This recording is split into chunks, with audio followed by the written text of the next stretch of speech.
প্রিয় দর্শক, মাহে রমাদানে আমরা সারাদিন সিয়াম সাধনা করে থাকি।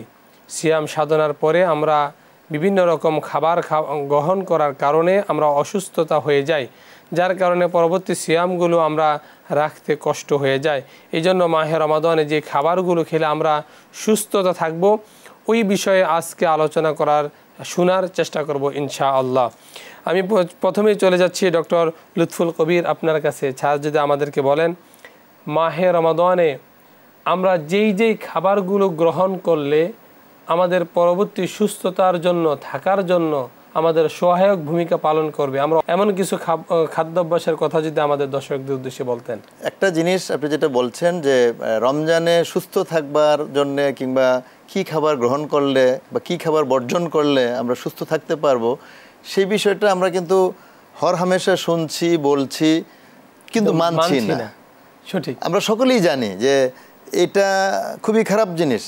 যেমন ইফতারের পূর্বে আমরা যে ইফতার পসরা নিয়ে বসে থাকি, আমার বাসাটা যেহেতু ঢাকা বিশ্ববিদ্যালয়ের ক্যাম্পাসে আমি থাকি, তার পাশেই তো পুরান ঢাকা। তো সুতরাং তাদের আয়োজন, বড় বাপের পোলায় খায়, বড় বড় খাবারের যে নাম, এগুলি মানে একেবারেই অবিশ্বাস্য।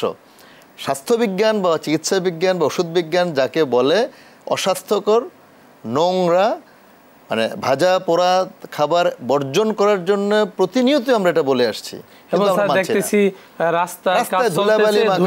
ধুলাবালি মানে একেবারে খোলা অবস্থায় খাবারগুলি ঢেকেও রাখছে না, সেই খাবারগুলি কিন্তু ইফতারে আমরা আরো বেশি বেশি করে খাচ্ছি। তাহলে আমি কিভাবে সুস্থ থাকব?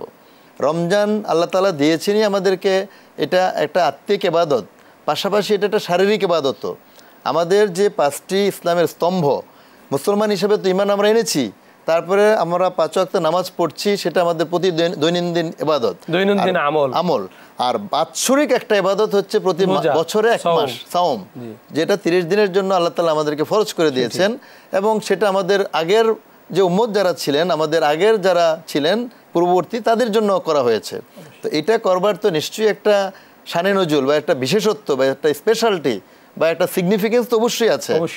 এটা একদিকে যেমন আমরা সারা বছর ব্যাপী আমরা খেয়ে খেয়ে খেয়ে খেয়ে নিজেকে একেবারে পেটে চর্বি জমিয়ে ফেলছি, নিজেকে একেবারে মানে এমন অবস্থা তৈরি করে ফেলছি, আমাদের একটা বিরতি দেওয়া খুব দরকার বলে আল্লাহ আমাদেরকে রোজাটা দিয়েছেন।